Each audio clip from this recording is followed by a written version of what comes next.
اچھی اچھی نیتیں فرما لیجیے۔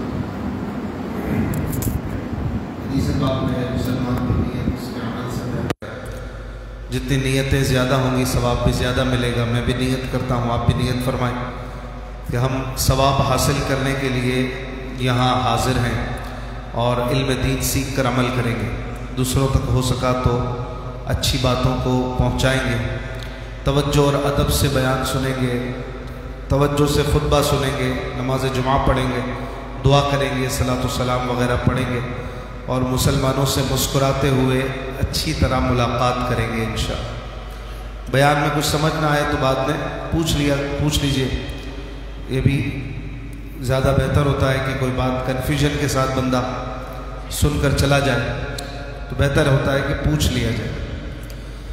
ہمارے جمعے کے بیان میں تفسیر قرآن کا سلسلہ جاری ہے اور سورہ نساء ہم ترتیب وار پڑھ رہے ہیں۔ آیت نمبر 29 سورہ نساء کی ہم نے پچھلے فرائیڈے مکمل کی تھی، جس میں دو اہم باتیں اللہ پاک نے بیان فرمائی تھی۔ ایک تو یہ کہ تجارت جو ہے وہ صحیح طرح ہو اور جو بھی کاروباری معاملات کریں وہ درست کریں اور باطل طریقے سے یعنی فراڈ سے، غلط طریقے سے، خیانت کے ذریعے کسی کا مال حاصل نہ کریں، نمبر ایک۔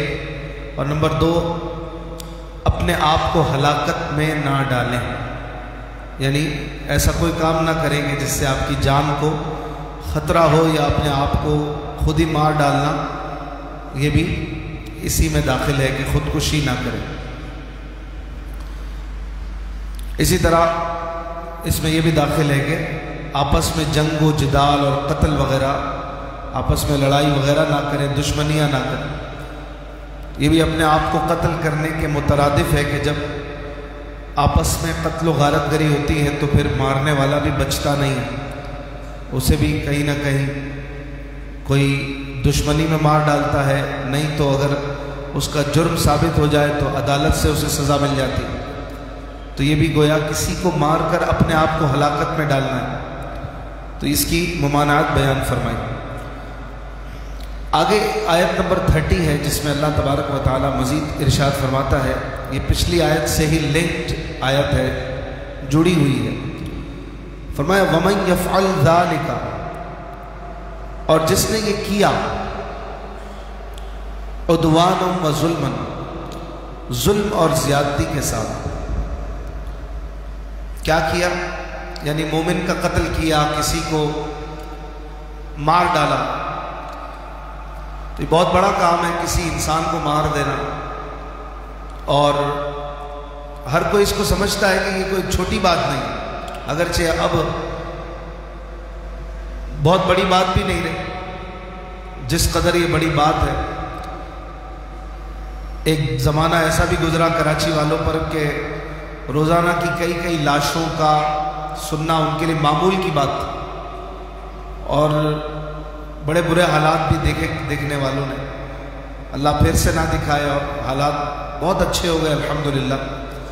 تو بہرحال اس کی ایک وجہ یہ بھی ہے کہ اسلامی سزاؤں کا نہ ہونا اور قاتل کا کو یہ پتہ ہونا یا اس کو یہ خیال ہونا کہ مجھے کچھ نہیں ہوگا، حالانکہ ایسا نہیں ہوتا، اس کی جان پھنس جاتی، اور صرف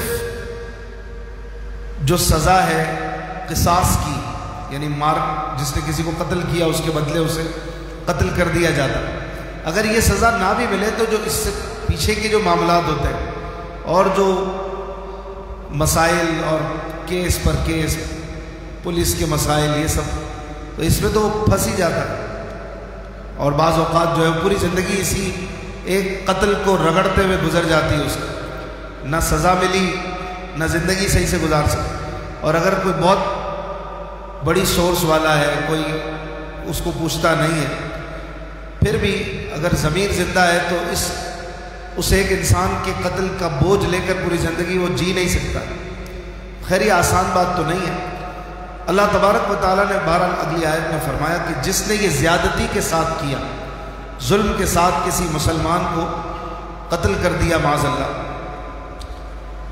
تو اللہ تبارک و تعالیٰ نے فرمایا کہ فسوف نصلیہ نارا، دنیا میں اسے سزا ملے یا نہ ملے، لیکن ہماری سزا تو ہے جو پہنچ کے رہے گی، اور وہ یہ ہے کہ ہم اسے آگ میں ڈال دیں گے۔ وَكَانَ ذَلِكَ عَلَى اللَّهِ يَسِيرًا، اور یہ اللہ تعالیٰ پر بہت ہی آسان ہے۔ دنیا میں کسی کو سزا دینے کے لیے بڑے پاپڑ بیلنے پڑتے ہیں، لیکن اللہ تعالیٰ کو کسی کو سزا دینے میں کوئی دقت اور مشقت نہیں ہے، اس کے قبضہ قدرت میں سب ہیں، اور وہ جب ظالم کو پکڑتا ہے تو وہاں سے پکڑتا ہے کہ اس کے گمان اور وہم میں بھی نہیں ہوتا کہ میری پکڑ کس وجہ سے ہو رہی ہے۔ بعض اوقات ایسے ایسے سین اور ایسے ایسے بعض اسٹڈیز نظر آتی ہیں، کیسز نظر آتے ہیں کہ جس میں بعض لوگوں کی ایسی دردناک موت دیکھتے ہیں۔ بعض اوقات کسی کی زندگی کے آخری ایام اتنے شدت والے ہوتے ہیں، پریشان کن ہوتے ہیں، اور وہ خود بعض اوقات اپنے منہ سے بتا رہے ہوتے ہیں کہ میں نے زندگی میں فلاں پر ظلم کیا تھا، مجھے لگتا ہے یہ اس کی سزا مل رہی ہے۔ بعض افسران ایسے ہوتے ہیں، اپنے عہد کے وہ بڑے پاورفل لوگ ہوتے ہیں، ان کا عہدہ بڑا تگڑا ہوتا ہے، یا وہ پولیس کے افسران ہوتے ہیں یا وہ فوج کے کوئی افسران ہوتے ہیں۔ بعض اوقات ایسی کوئی سزا، ایسی کوئی زیادتی ہو جاتی ہے اپنے پاور کے نشے کی وجہ سے کہ جس کی بنا پر وہ زندگی بھر پچھتاتے ہیں، بعد ان کو خود احساس ہو جاتا ہے کہ یہ کس وجہ سے ہو رہا ہے، بعض اوقات احساس بھی نہیں ہو پاتا۔ تو سچی بات ہے، بندے کو اپنا غصہ بھی کنٹرول کرنا چاہیے اور دھیان رکھنا چاہیے کہ میں اپنے ماتحتوں کے ساتھ، اور جو میں پاورفل ہوں تو جو میرے نیچے دبتے ہیں میں ان پر کوئی ظلم اور زیادتی تو نہیں کرتا، کیونکہ خدا نہ خواستہ وہ چیز مکافات عمل کے طور پر زندگی میں گھوم کر کہیں آپ کے سامنے کبھی نہ آئے۔ جیسے کہ ایک شخص تھا بہت زیادہ بیمار، بستر پہ پڑا ہوا ہے، اس کی ایک بیٹی تھی جوان، گھر پہ کھانے کا کچھ نہیں، باپ بیمار، پریشانیاں، بالآخر اس سے کچھ بننا پڑا تو وہ باہر چلی گئی کہ شاید کوئی کچھ دے دے، اور اس کے ارادے میں اور بھی چیزیں تھی کہ اور بھی کچھ کوئی طلب کرے تو وہ دے دے، کیونکہ گھر میں مسائل تھے، اس نے سوچا شاید یہی رستہ ہو۔ اب وہ باہر نکلتی ہے، کافی دیر اس نے کوشش کی کسی کو کوئی اس کے جال میں پھنس جائے، کوئی اس کو دیکھے ہی نہیں، آنکھ اٹھا کر نہ دیکھے، بالآخر تھک ہار کر گھر پہ آ گئی۔ باپ سمجھدار تھا، باپ نے پوچھا بیٹا کوئی ملا تجھے؟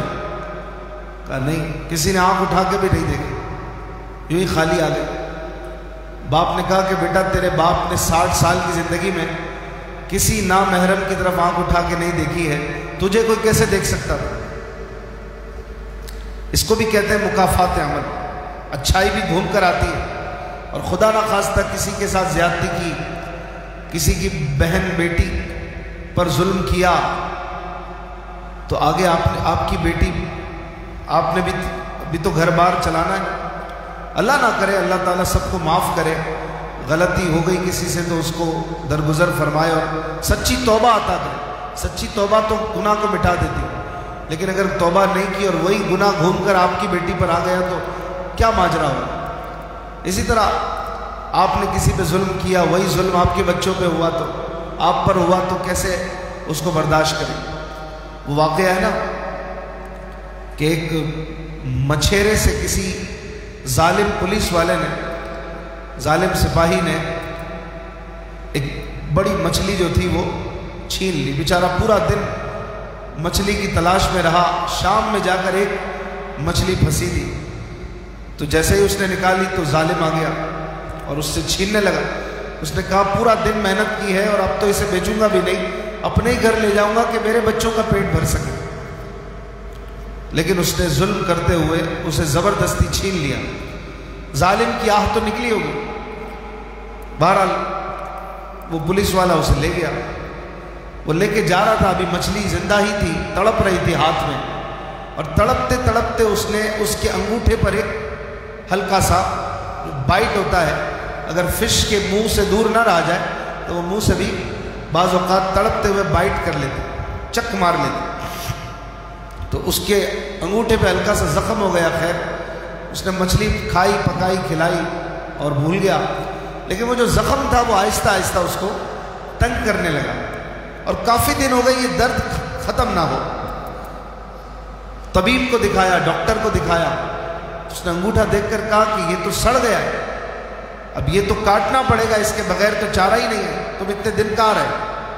کہا میں نے کہا ہلکا سا زخم ہے، کچھ نہیں ہوگا. کہا نہیں، یہ نہیں کاٹو گے تو پورا ہاتھ کاٹنا پڑے گا. انگوٹھا کٹ گیا، لیکن وہ زخم پھر بھی صحیح نہ ہو، درد ہی بڑھتا جائے. پھر تھوڑا ہفتے نکالے، پھر گیا طبیب کے پاس. اس نے کہا غلطی ہو گئی تھی تم سے، زہر تو آگے بڑھ گیا، اب یہ ہاتھ کاٹنا پڑے گا. ہاتھ کٹوا لیا، پھر بھی زخم صحیح نہ ہو، درد ہی نہ جائے. پھر تھوڑے عرصے بعد ڈاکٹر کے پاس گیا، پھر پتہ چلا زہر اور اوپر چڑھ گیا ہے، ہاتھ بازو بھی کاٹ دیا. پھر تھوڑے عرصے بعد اس کا کندھے تک پورا ہاتھ کٹ گیا. اب وہ پریشان کہ یہ ہو کیا رہا ہے، میرے ساتھ ایک چھوٹا سا زخم تھا، میرا پورا بازو لے گیا. کسی اللہ والے سے ملاقات ہوئی ہوگی کہ میرے ساتھ ایسا ایسا ہوا، میرا تو پورا ہاتھ کٹ گیا، یہ کیا وجہ ہے، اس کی کیا میں کوئی کفارہ وغیرہ دوں کہ یہ معاملہ ختم ہو؟ تو انہوں نے پوچھا کہ یہ کیسے شروع ہوا تھا. اس نے پوری داستان بتائی اور شرمندہ تھا. اس بزرگ نے کہا کہ جا اور اس مچھیرے سے معافی مانگ، ورنہ یاد رکھ یہ تیرا بازو گیا ہے، یہ تیرا دل بھی جائے گا، تیرا پھیپھڑا بھی جائے گا، جگر بھی جائے گا، تیری پوری باڈی جائے گی، بدن جائے گا، پورے کا پورا ختم ہو جائے. یہ زہر رکے گا نہیں، کیونکہ یہ اللہ کی طرف سے ہے اور یہ سزا مل رہی ہے تمہیں. خیر اس نے ڈھونڈتے ڈھونڈتے اس بندے تک رسائی حاصل کی اور پھر اس سے معافی مانگی تو اس کا وہ جو زخم تھا وہ صحیح ہوا اور وہ معاملہ ختم ہوا. اس نے اس سے پوچھا کہ تو نے کیا مجھے بد دعا دی تھی؟ مچھیرے سے پوچھا تو نے مجھے بد دعا دی تھی؟ کہا میں نے بد دعا تو نہیں دی تھی تجھے، لیکن میں نے جب تو مچھلی لے کے جا رہا تھا تو میں نے یہ اللہ سے عرض کیا تھا، اے میرے مالک آج اس نے مجھے اپنا پاور دکھایا ہے، اپنا اختیار اور قدرت دکھائی ہے، اے مالک تو اسے اپنی قدرت دکھا. بس تجھے اللہ نے اپنی قدرت دکھا دی، تیرا پورا ہاتھ ضائع ہو گیا. اور یہاں ہاتھ پہ بات ختم ہو گئی، ورنہ بعض اوقات تو ایسے ابھی پچھلے دنوں ایک قصہ چلا تھا جو کہ میرا خیال ہے نہیں چلنا چاہیے سوشل میڈیا پر. اس طرح سے پرٹیکولرلی کسی انسان کے عیوب بھی اچھالے نہیں جانے چاہیے. اور وہ بتایا گیا اس رپورٹ میں کہ یہ کوئی رشوت خور افسر تھا، یہ اس کے بیماری کے ایام اس میں دکھائے گئے کہ اس کے منہ پہ کیڑے چل رہے تھے اور پورے عجیب و غریب مناظر کے دیکھے بھی نہ جائیں.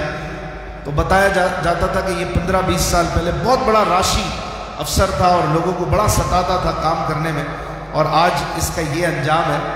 اب خود سے اسیوم بھی نہیں کرنا چاہیے پرٹیکولرلی کسی فرد واحد کے لیے. بہرحال یہ رائے بنا لینا، یہ اس پر سوال تو قائم رہے گا، لیکن بہرحال بعض اوقات اس طرح کی چیزیں آتی ہیں کہ ہمیں کم از کم اپنے لیے عبرت لے لینی چاہیے.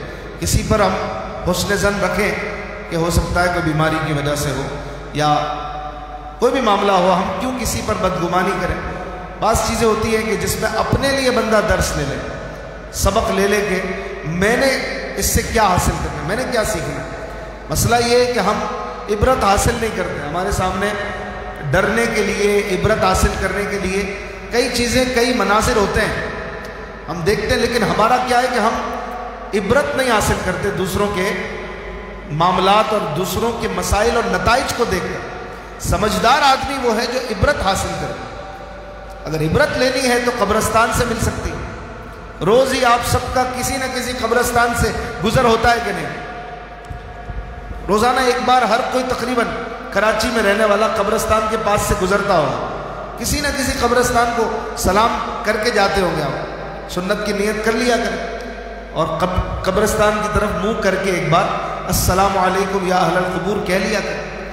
پورا یاد ہو تو پوری دعا پڑھ لیا کریں. تو قبرستان سے گزرنا بھی ایک عبرت ہے کہ نہیں؟ کوئی انکار نہیں کرے. قبرستان سے گزرتے ہوئے جتنی عبرت ملتی ہے کہاں ملے گی؟ یہ وہ آبادی ہے کہ جو حقیقی آبادی ہے، باقی تو ساری آبادیاں بدل جاتی ہیں، فنا ہو جاتی ہیں، اصل تو آبادی ادھر لگی ہوئی، اصل ٹھکانہ ہی وہ ہے۔ لیکن غفلت ایسی ہے کہ قبرستانوں میں کیا کیا ہو رہا ہوتا ہے، قبرستان کے اندر ایسے ایسے معاملات پکڑے جاتے ہیں، منشیات کے اڈے بنے ہوئے بعض قبرستان۔ تو یہ کیا ہے؟ غفلت انسان کو دوسروں کے انجام سے عبرت نہیں لینے دیتی۔ جنازہ عبرت ہے، ہسپتال عبرت ہے، لوگوں کے طرح طرح کے مسائل، پریشانیاں، بیماریاں، ٹینشنیں، یہ سب عبرت ہے۔ بندہ اپنے آپ پر اللہ کا شکر ادا کرے اور عبرت حاصل کرے کہ اے اللہ مجھے معاف کر دے، سب سے بڑا گناہگار تو میں ہوں، تو میری پکڑ نہیں فرماتا، یہ تیری مہربانی ہے، تیری رحمتیں، تیرا کرم مجھ پر ہے۔ بندہ شکر ادا کرے اور غفلت کا پردہ اپنے اوپر طاری نہ ہونے دے۔ غفلت آتی ہے، بندہ سنبھل جائے، چونک جائے اور پھر سے اللہ کی طرف رجوع کر لے۔ اللہ پاک قرآن مجید فرقان حمید سورہ اعراف میں فرماتا ہے کہ ان الذین اتقوا، جو اللہ کے پیارے بندے ہیں، اللہ سے ڈرنے والے بندے ہیں، اذا مسہم طائف من الشیطان، جب انہیں کوئی شیطانی گروہ چھو لیتا ہے، یعنی کوئی شیطانی خیال انہیں پکڑ لیتا ہے، کوئی برائی انہیں پہنچ جاتی ہے، تو گناہ کا ارادہ کر لیتے ہیں، تو کیا ہوتا ہے؟ تذکروا، وہ اس وقت اپنی آنکھوں کو کھول لیتے ہیں کہ بھائی کیا کر رہے ہو، کہاں جا رہے ہو، کس غفلت میں ہو؟ شادی ہے تو کیا ہوا، ولیمہ ہے تو کیا ہوا، بچوں کی خوشیاں ہیں تو کیا ہوا؟ موت تو کبھی بھی آ سکتی ہے، موت کا کوئی وقت نہیں ہے۔ ایک بزرگ سے کسی نے پوچھا نا توبہ کا بہترین دن کون سا ہے؟ فرمایا موت سے ایک دن پہلے۔ کہا موت سے ایک دن پہلے کیسے پتا چلے؟ ایک دن پہلا کون سا ہے؟ فرمایا جب پتہ نہیں ہے تو پھر آج کا دن ہی ہے، آج ہی توبہ کر، ابھی توبہ کر۔ تو جو نیک بندہ ہوتا ہے وہ ڈرتا رہتا ہے کہ کبھی بھی موت آ سکتی ہے، کبھی بھی مجھے موت لے جا سکتی ہے، اور یہ عبرت غفلت کے پردے کو چاک کر دیتی ہے، دور کر دیتی ہے، خوشی ہو کہ غمی ہو۔ ایسے کئی واقعات سنے ہیں کہ دولہوں کو ان کے کمروں سے قدموں پہ نہیں بلکہ ان کی لاشوں کو نکالا گیا۔ ابھی ایک دلہن کا واقعہ آیا تھا، اس کا میک اپ ہو رہا تھا۔ دلہنوں کا جو میک اپ ہوتا ہے وہ بھی کافی ٹائم لیتا ہے، تو مغرب کا وقت ہوا تو اس نے وہ اپنے جو تھی پارلر والی اس سے پوچھا کہ یہ کب تک چلے گا؟ اس نے کہا ٹائم تو لگے گا، ابھی 1 گھنٹہ اور لگے گا۔ کہا 1 گھنٹے میں تو مغرب کا ٹائم نکل جائے گا، میں نے تو نماز پڑھنی ہے۔ کہا آپ نماز تو نہیں پڑھ سکتی، آپ کو تو کافی ٹائم دینا پڑے گا۔ کہا میں نے نماز تو پڑھنی ہے۔ اس نے آؤ دیکھا نہ تاؤ یہ سب دھو ڈالا اور نماز مغرب ادا کی، اور مغرب کے فوراً بعد اس لڑکی کا انتقال ہو۔ وہ دلہن بننے جا رہی تھی، لیکن اس کی موت لکھی ہوئی تھی، لیکن کیسی اچھی موت ملی کہ اس نے اپنے وقت کی فرض نماز ادا کی اور اللہ کے حضور جھک کر دنیا سے گئی۔ اور کوئی اور ہوتی جیسے نارملی دلہنوں کو کہاں پڑی ہوتی ہے کہ نماز، دولہا کو کہاں پڑی ہوتی ہے نماز۔ رات کو جو نوافل پڑھنے کا ایک ذہن بنا ہوا ہے نئے نویلے جوڑوں کا، اس میں دلہن بیچاریاں بغیر وضو کے نفل پڑھ رہی ہوتی۔ کتنی دفعہ ایسے قصے بعد میں سننے کو ملے۔ بغیر وضو نماز پڑھنا تو کفر ہے، لیکن صرف اس لیے کہ یہ 1,00,000 روپے کا 50,000 کا جو تھوپا ہے، اتنا بڑا پینٹ، یہ دھل نہ جائے۔ ارے مٹی میں گیا یہ جو اللہ کو ناراض کرے، جو نماز قضا کر دے، وہ میک اپ سے اچھی تو مٹی، دھول اچھی، جو نماز قضا کر دے۔ ہمارے دلہا دلہن ان کو کہاں پڑی ہوتی؟ چاہیے کہ ہم ڈرتے رہیں، عبرت حاصل، عبرت یہ غفلت کو دور کرتی۔ جب عبرت نہیں لیتے تو پھر آئے روز کے معاملات، ڈکیتیاں، چوریاں، موبائلوں کا چھننا، لوگوں کی قتل و غارت گری، لوگوں کو دھوکے دینا، خیانت کرنا، یہ سب ہمارے سامنے، رشوت خوریاں، ظلم و زیادتیاں، یہ ہمارے سامنے۔ حالانکہ یہ کرنے والوں کے انجام بھی ہمارے سامنے ہوتے ہیں کہ کیسے کیسے دنیا میں بھی بعض لوگوں کے نتائج ہم دیکھ لیتے ہیں کہ کسی زمانے میں ان کا کیا پاور تھا اور کیسے کیسے مظالم یہ لوگوں پہ کرتے تھے، آج ان کو پوچھنے والا کوئی نہیں۔ آج ان کی قبروں پہ کتے لوٹ رہے ہیں اور کوئی فاتحہ پڑھنے والا نہیں ہے، ان کا اچھی طرح نام لینے والا نہیں ہے۔ یہ بھی تو عبرت ہے۔ عقل مند آدمی وہ ہے جو دوسروں کے انجام سے عبرت حاصل کرے، دنیاوی طور پہ بھی چاہیے۔ سمجھدار آدمی وہی ہوتا ہے کہ جو عبرت حاصل کرتا ہے۔ اب جیسے کہ آپ دیکھ رہے ہیں کہ ایک بندہ ہے جو سگنل توڑ رہا ہے اور سگنل توڑتے ہی سامنے اس کو پولیس نے پکڑ لیا اور اس کے ساتھ اخلاقی تعدیبی کارروائی ہو رہی ہے، تو اب دوسرا آدمی عبرت لے گا کہ نہیں کہ اگر میں بھی توڑوں گا تو مجھے بھی پکڑ کر بند کر دیا جائے گا، میری گاڑی بھی بند ہوگی، میرے اوپر جرمانہ بھی لگے گا۔ یہ ہے عبرت لینا۔ اور نادان ہوگا تو وہ بھی چل پڑے گا، کوئی بات نہیں، میں بھی پکڑا جاؤں، مجھے بھی جرمانہ لگے، میں بھی بند ہو جاؤں، کوئی مسئلہ نہیں۔ کوئی بھی سمجھدار آدمی ایسا نہیں کرے گا کہ دوسرا پکڑا جا رہا ہے اور پھر خود بھی اسی لائن میں لگے۔ دنیاوی طور پہ بھی عبرت لینی چاہیے، سمجھداری اسی میں ہے۔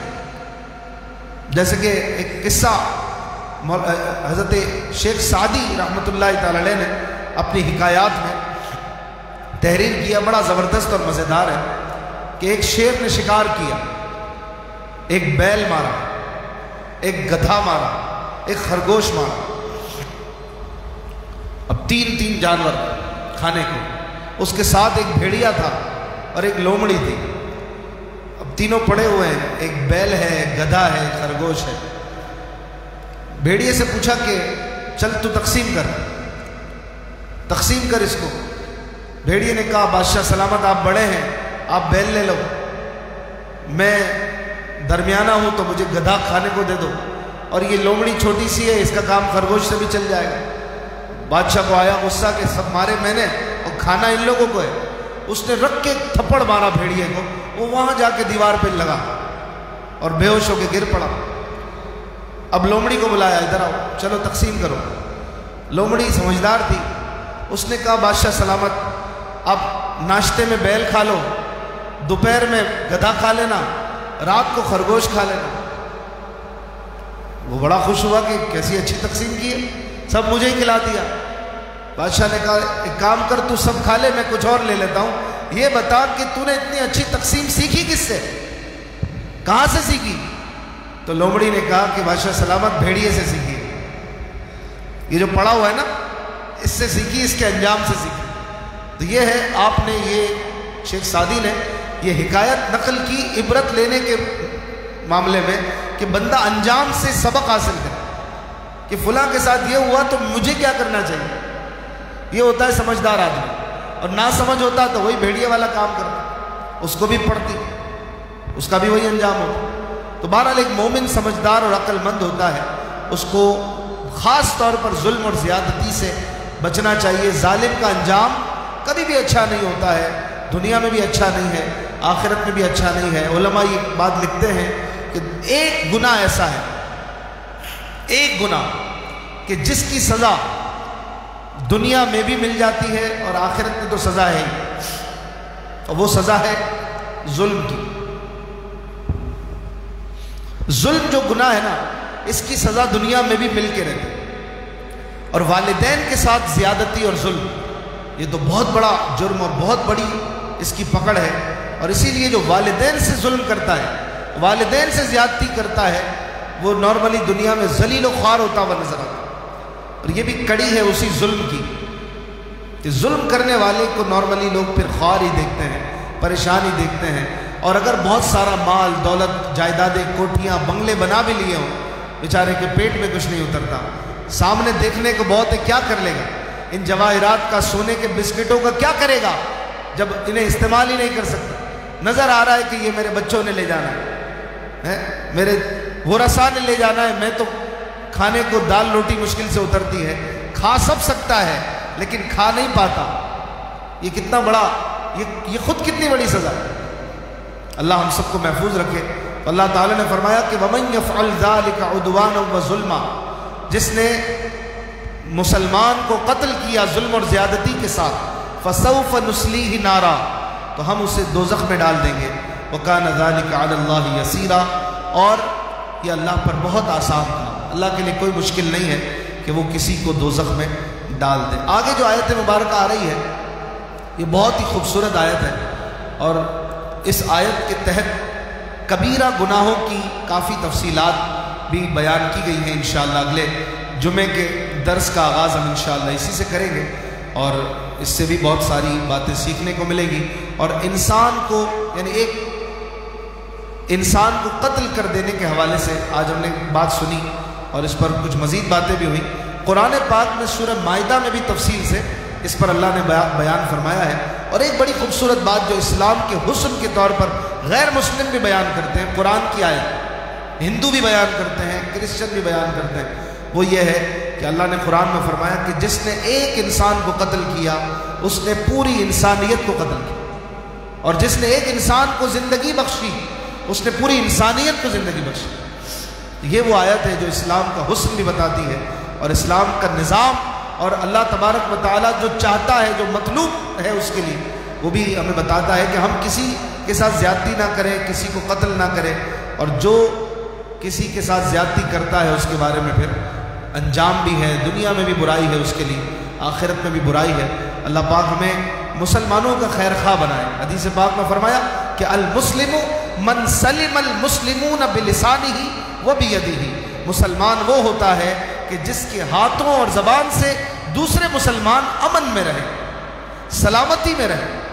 تو مسلمان وہ ہے، اپنے آپ کو اس پیرامیٹر پر، اس سانچے میں چیک کرتے رہا کریں کہ میں کیا وہ مسلمان ہوں جو میرے نبی نے فرمایا۔ چیک خود آپ کر سکتے ہیں کہ بھائی کیا میرے ہاتھ اور زبان سے دوسرے بچے ہوئے ہیں، چاہے وہ میرے بچے ہوں، چاہے میری بیوی ہو، چاہے میرے دوست ہوں، چاہے ملازم ہوں، چاہے کوئی بھی ہو، دوسرے مسلمان میرے ہاتھ اور زبان سے محفوظ ہیں یا نہیں ہیں؟ تو میں ان مسلمانوں میں سے ہوں جن کو میرے نبی نے مسلمان فرمایا۔ اگر نہیں ہوں تو بن جاؤں، توبہ کر لوں، اپنی بری عادتوں کو کنٹرول کروں۔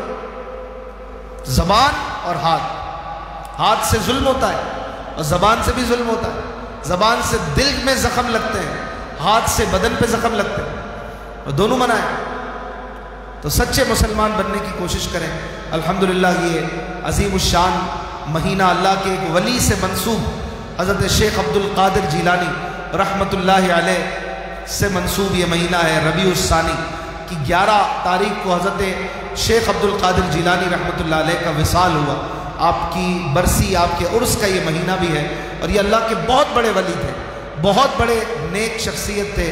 92 سال آپ کی عمر مبارک تھی، اور آپ پیدائشی ولی تھے، حسنی سید تھے، حسینی سید تھے، اور زندگی بھر آپ نے اللہ کے دین کا کام کیا، لوگوں کو اللہ کی طرف بلایا، لوگوں کو نمازوں کی دعوت دی، لوگوں کو تقویٰ کا درس دیا۔ اللہ نے آپ کو اتنا بڑا مرتبہ دیا کہ آج دنیا انہیں غوث العظم کہتی ہے۔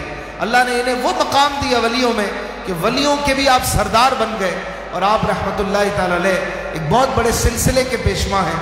آپ کا روحانی فیضان آج بھی جاری و ساری ہے، اور کروڑوں دنیا میں قادری ہیں، عبد القادر سے قادری ہیں، جو آپ کی نسبت کو اپنے لیے باعث افتخار سمجھتے ہیں، اور اپنے لیے اس کو ایک عظیم سرمایہ مانتے ہیں کہ انشاءاللہ دنیا اور آخرت میں حضور غوث پاک رحمۃ اللہ تعالی علیہ سے محبت اور آپ کی سیرت پر چلنا اور آپ کے دامن سے وابستہ ہونا، یہ انشاءاللہ ہمارے لیے بہت کارآمد ہے۔ تو ہمیں ان کے دامن سے وابستہ رہنا چاہیے۔ یہ کیا تھے؟ یہ اللہ کے ولی تھے، اللہ کے پیارے تھے، انہوں نے اچھی زندگی بسر کی، آج ان کا نام ہے، آج ان سے محبت کرنے والے کروڑوں ہیں الحمدللہ۔ 11ویں شریف انشاءاللہ آ رہی ہے آنے والی منگل کو، اور اس میں دنیا بھر کے عاشقان غوث پاک آپ سے محبت کا اظہار کرتے ہیں، ان کے لیے بھی دعا کرتے ہیں، ان کے وسیلے سے بھی دعا کرتے ہیں۔ تو یہ سلسلہ ہم نے بھی انشاءاللہ کرنا ہے، اور ہماری مسجد میں بھی منگل کو مغرب کے بعد محفل کا سلسلہ ہوگا، عشاء کے بعد ہمارے نوری مسجد میں، اور تقریباً 10 بجے 10:30 بجے تک یہ سلسلہ رہے گا، اور فیضان مدینہ عالمی مدنی مرکز میں بھی انشاءاللہ رات تقریباً 1 بجے تک 11ویں شریف کا اجتماع جاری رہے گا، محفل وغیرہ ہوگی۔ اور اگلے جمعے کو انشاءاللہ نماز جمعہ کے فوراً بعد ہماری مسجد میں سالانہ 11ویں شریف کی محفل، ختم قادریہ شریف 11 منٹ کے اندر، اور مزید 11 منٹ انشاءاللہ ایک نعت، ایک منقبت، فاتحہ، اور 22 منٹ کی محفل، اور اس کے بعد انشاءاللہ لنگر غوثیہ کا انتظام ہوگا۔ تو اگلے جمعے کی آپ سب کو دعوت دیتا ہوں کہ جیسے 12ویں کی محفل میں ماشاءاللہ ایک بڑی تعداد آئی تھی، اور صرف نمازی مجھے نہیں لگ رہا تھا کہ آئے ہیں، بلکہ ایکسٹرا لوگ بہت سارے نماز جو یہاں نارملی نہیں پڑھتے جمعے کی، وہ بھی محفل میں آئے تھے. تو 11ویں شریف کی محفل میں بھی اسی طرح دوست احباب اپنے کولیگز کے ساتھ آپ شرکت کریں انشاءاللہ. مختصر سی یہ محفل ہوگی. اللہ پاک سے دعا ہے